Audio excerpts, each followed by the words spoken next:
بسم اللہ الرحمن الرحیم۔ السلام علیکم ناظرین، میں ہوں سید کامران، اور آج ہمارے ساتھ بہت معزز، بہت بڑی شخصیت عاطف توقیر صاحب موجود ہے۔ آپ سب ان کو جانتے ہیں کہ ایک تنقیدی نظر سے بڑی اچھی اور پازیٹیو ان کا کریٹیسزم ہوتا ہے۔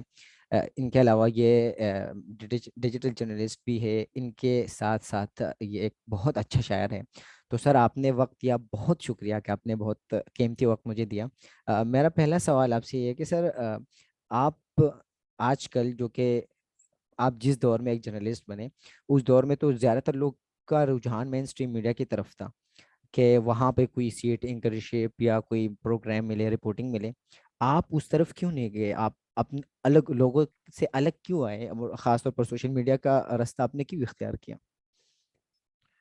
اچھا کامران، سب سے پہلے تو شکریہ آپ کا کہ آپ نے مجھے موقع دیا۔ Thank you sir. دیکھیں، ہم لوگ جس جنریشن سے تعلق رکھتے ہیں، جس نسل سے تعلق رکھتے ہیں، اس نسل نے کئی ٹیکنالوجیکل ایڈوانسز دیکھے ہیں۔ 90 کی دہائی میں کمپیوٹر عام ہوا تھا۔ اسی طرح پھر کمپیوٹر جب عام ہوا تو ہم نے شروع میں فلاپی ڈسک دیکھیں، پھر سی ڈیز بھی دیکھیں، پھر یو ایس بیز ہم نے دیکھی۔ تو ہم نے اپنے سامنے دیکھا ہے اس ٹیکنالوجی کو، اور ساتھ ہی آپ نے دیکھا ہے کہ اسی دور میں 90 کی دہائی میں ہی موبائل فونز آنا شروع ہوئے۔ پھر 2000 کی دہائی میں ہم نے بہتر موبائل فونز دیکھے، لیکن پھر 2008-9 سے اسمارٹ فونز کی طرف رجحان بڑھنا شروع ہوا، اور پھر آپ نے دیکھا کہ اسمارٹ فونز ہمارے ہاتھوں میں آ گئے۔ تو مجھے لگتا ہے کہ اب- اور ہم وہ جنریشن ہے جس نے کاغذ پر بھی صحافت کی ہے، پھر ہم نے ڈی سی پیجز بھی دیکھے ہیں، اور ہم نے پھر ریڈیو جرنلزم بھی کیا ہے، اس کے بعد پھر ٹی وی جرنلزم بھی کیا ہے، اور سوشل میڈیا جرنلزم کی طرف اب ٹیکنالوجیکل ایڈوانسز نے کوئی راستہ چھوڑا نہیں ہے۔ جی آپ نے ابھی کہا مقامی میڈیا یا لوکل میڈیا یا ٹریڈیشنل میڈیا۔ اب تو ٹریڈیشنل میڈیا بھی صرف ٹی وی پر تکیہ نہیں کر سکتا۔ جو ٹریڈیشنل میڈیا ہے اس کو بھی فیس بک، انسٹاگرام، یوٹیوب، یہ تمام راستے چاہیے، ورنہ جی وہ جو آؤٹ ریچ ہے وہ ممکن نہیں ہو پائے گی۔ تو آپ کا سوال یہ کہ میں نے سوشل میڈیا کی طرف کیوں رجوع کیا، تو بات یہ کہ میں نے تو ریڈیو بھی کیا، اس سے پہلے میں نے اخبار بھی کیا، ٹی وی بھی کیا۔ سوشل میڈیا پر آپ نے مجھے شاید دیکھا، اس سے پہلے ظاہر ہے جب ہم عام صحافت کر رہے ہوتے ہیں تو اس حد تک ہماری آؤٹ ریچ نہیں ہوتی، لیکن جب سے سوشل میڈیا آیا ہے تو بہت سارے لوگ جو مختلف تھے دیگر جی۔ سے، وہ آپ تک پہنچتے چلے گئے۔ اچھا، آپ شاعر بھی ہیں تو، اور بہت کھل کے اپنے اظہار کرتے ہیں، مطلب کہیں کسی بھی ٹاپک پہ۔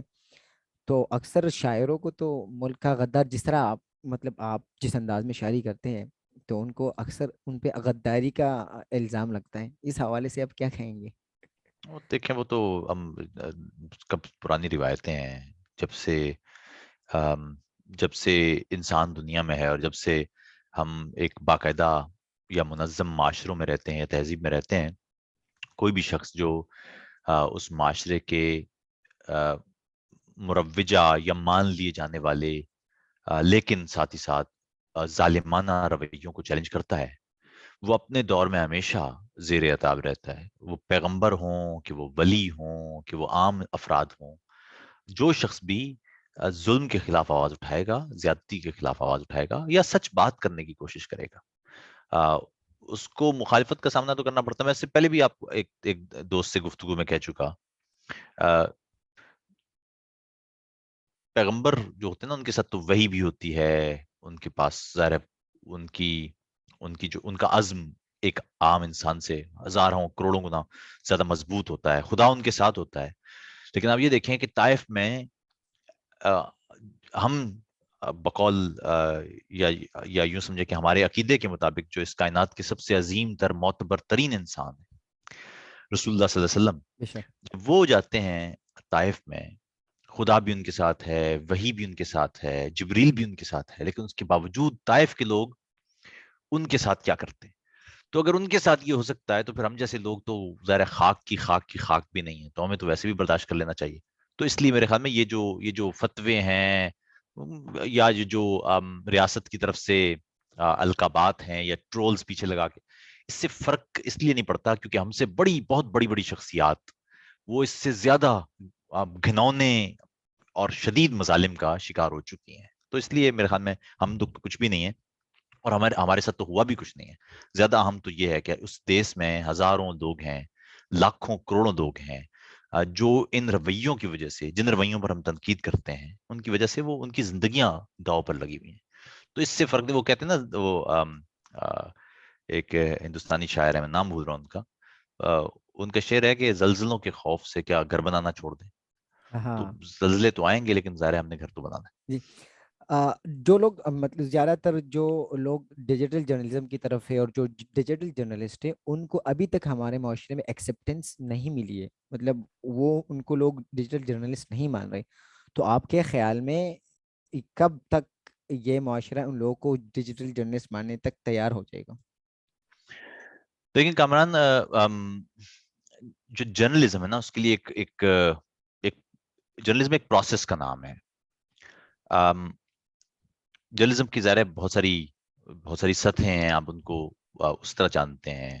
جرنلزم ویسے تو سٹوری ٹیلنگ ہے، لیکن اس میں ایک اہم ترین شے جس کو ہمیں بھولنا نہیں چاہیے، وہ ہے ایڈیٹوریل یا ایڈیٹر کا ادارہ. جی. پرابلم یہ ہے سوشل میڈیا کی کہ سوشل میڈیا نے وہ ادارہ ختم کر دیا ہے. ہم، اب کوئی شخص سڑک پر اٹھتا ہے، وہ ایک ویڈیو بناتا ہے، وہ رپورٹ کر دیتا ہے. اس میں کوئی ایڈیٹنگ ہے ہی نہیں. نہ زبان بہتر ہو پا رہی ہے، نہ جو صحافت کے لحاظ سے اہم ترین دو چیزیں ہیں، یعنی آپ نے زبان کا خیال رکھنا ہے، اور ساتھ ہی ساتھ آپ نے ایک سے زیادہ سورسز سے کسی چیز کی تصدیق کرنا ہے. ساتھ ہی ساتھ آپ نے کوشش کرنا ہے کہ جو خبر آپ دے رہے ہیں وہ نیوٹرل تو خیر ظاہر کوئی نہیں ہوتا، لیکن آبجیکٹو خبر ہو، اس میں دونوں طرف کے نقطۂ نگاہ شامل ہوں. اب اس کا خیال نہیں رکھا جاتا، اور اس وجہ بنیادی طور پر یہی ہے کہ ایک شخص اس کے سامنے اس کے اوپر کوئی ایڈیٹر موجود ہی نہیں ہے. تو مجھے لگتا ہے کہ جو تنقید ہوتی ہے سوشل میڈیا پر، وہ ایک جینوین تنقید ہے کہ اس سوشل میڈیا کی وجہ سے جو ایک تو رپورٹنگ تو بہت آسان ہو گئی ہے ٹیکنالوجی کی وجہ سے، آپ لمحوں میں کوئی چیز رپورٹ کر سکتے ہیں. لیکن جو اس کا منفی پہلو ہے وہ یہ ہے کہ ایڈیٹر موجود نہیں ہے، کسی خبر کی تصدیق ممکن نہیں ہوتی، زبان بہت خراب ہے، فیک نیوز اس کی وجہ سے بہت زیادہ تیزی سے پھیل رہی ہے.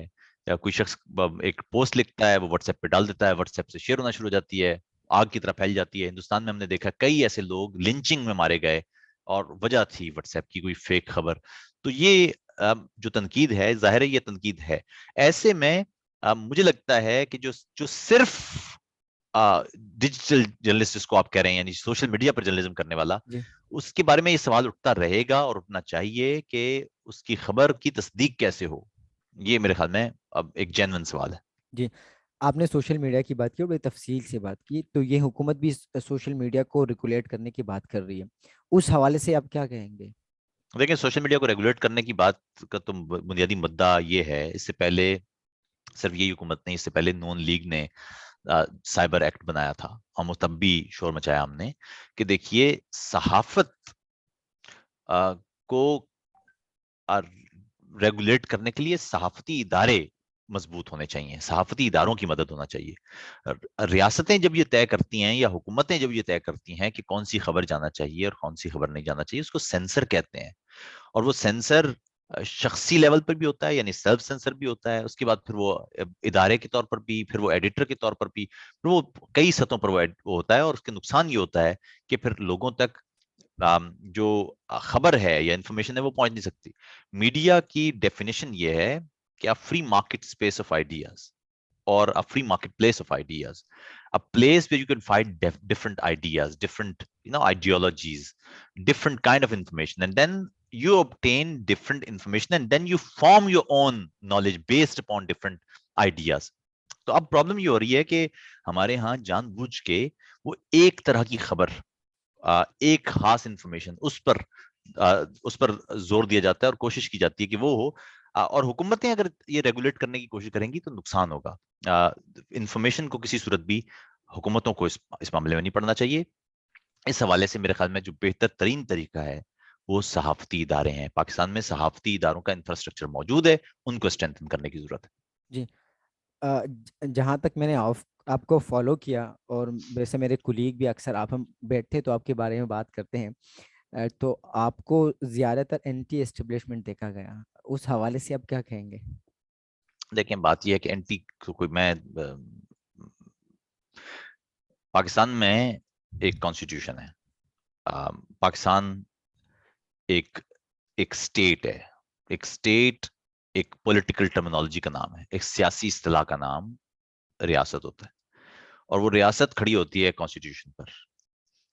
ہم اس کو بدقسمتی نہ کہیں تو کیا کہیں کہ کوئی شخص اگر یہ کہے کہ اس ملک کو کانسٹیٹیوشن کے مطابق چلاؤ, ایک ریاست ہے, اس ریاست کو اس کی ڈیفینیشن کے مطابق چلاؤ, تو مجھے نہیں لگتا کہ یہ اینٹی ہے.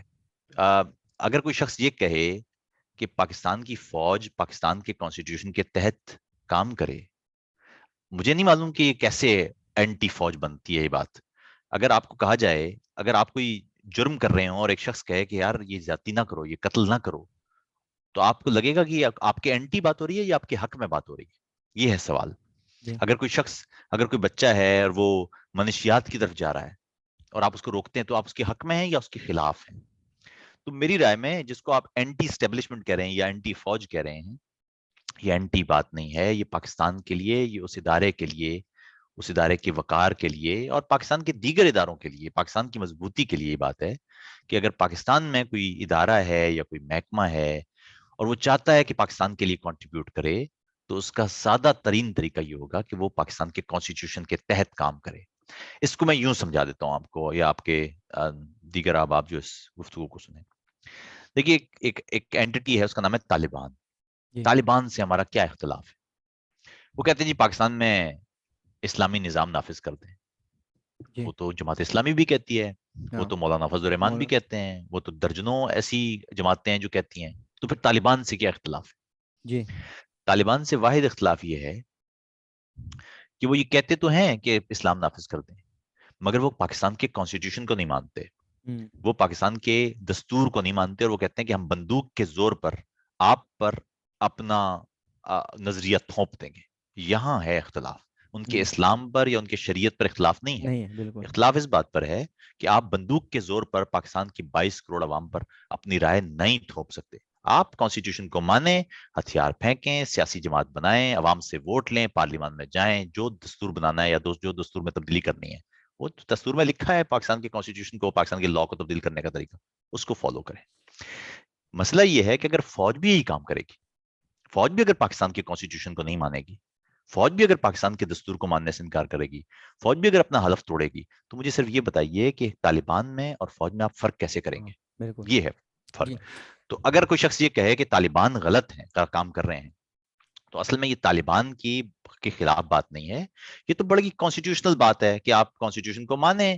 آپ جماعت اسلامی سے فار ایگزامپل یا فضل الرحمان سے یا ان کے نظریے سے ہم اختلاف کر سکتے ہیں, جی. لیکن چونکہ وہ پاکستان کی کانسٹیٹیوشن کو مانتے ہیں, ان سے اختلاف سیاسی ہی ہوگا. سیاسی ہیں. لیکن اگر کوئی شخص پاکستان کی کانسٹیٹیوشن کو نہیں مانتا ہے, تو اس سے پھر آپ کیا اختلاف کریں گے سوائے اس کے کہ آپ اس سے باقاعدہ طور پر اس کو سختی سے روکیں. whenever you take oath of the nationality of any constitutional democracy, آپ وہاں پر کیا کہتے ہیں؟ آپ وہاں پر کہتے ہیں کہ I'll protect and defend the constitution. جی. آپ اپنے ملک کے دستور کی حفاظت کریں گے. تو اگر وہ جن کو آپ نے بندوق دی ہے کہ آپ اپنے ملک, اور بندوق بھی آپ نے حلف اٹھاتے ہوئے ایک نے بندوق نے اٹھاتے ہوئے اس نے کہا کہ میں اس کانسٹیٹیوشن کی حفاظت کروں گا, ہاں. وہی کانسٹیٹیوشن کو وائلیٹ کرے, تو مجھے نہیں لگتا کہ پاکستان کے کانسٹیٹیوشن کی بقا کی بات کرنا یا سپریورٹی کی بات کرنا یہ اینٹی اسٹیبلشمنٹ ہے. یہ اینٹی اسٹیبلشمنٹ نہیں ہے. فوج کو اینٹی کانسٹیٹیوشنل کام روکنے چاہیے. جی. چونکہ میں آپ کی دراندیشی کا معترف ہوں، تو میں یہاں پہ یہ موقع ہاتھ سے جانے نہیں دوں گا کہ آپ کے ساتھ پاکستان کی سیاست پہ بھی تھوڑا سا بات کر لوں. تو ویسے لانگ مارچ کی بات ہو رہی ہے، تو آپ کے خیال میں لانگ مارچ جو ہے اس سے حکومت پہ کوئی اثر پڑنے والا ہے یا صرف؟ دیکھیں بات یہ کہ پاکستان میں نا یہ تو سیاسی بات ہے, پولیٹیکل پارٹیز جانے. میں صرف آپ کو صرف ایک بات بتا سکتا ہوں, وہ یہ کہ پاکستان میں جو بھی جمہوری حکومتیں ہوں ان کو اپنے 5 سال پورے کرنے چاہیے.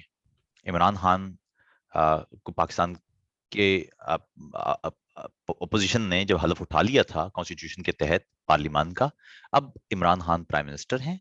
عمران خان کو 5 سال اپنے پورے کرنا چاہیے اور عمران خان کو ہٹانے کا حق پاکستان کی عوام کے پاس ہونا چاہیے.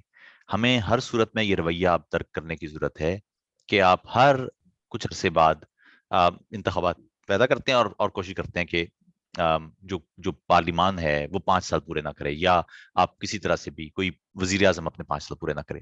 تو یہ مجھے لگتا ہے کہ ایک بات تو یہ ہے کہ پاکستان کی جمہوریت کے لیے ضروری ہے کہ حکومتیں 5 سال کے عرصے پورے کریں, اور اگر کوئی تبدیلی آتی بھی ہے تو جمہوری طریقے سے آئے. ایک بات تو یہ. دوسری بات یہ ہمیں رویہ بنانا پڑے گا. آپ کو اختلاف ہے تو تب اختلاف ہے تو ٹھیک ہے, وہ سیاسی اختلاف ہے, پاکستان کے پارلیمان میں جائیں, آپ وہ اختلاف کا اظہار کریں, آپ پبلک میں جائیں, جلسے کریں, بہت اچھی بات ہے, کریں, ضرور کریں.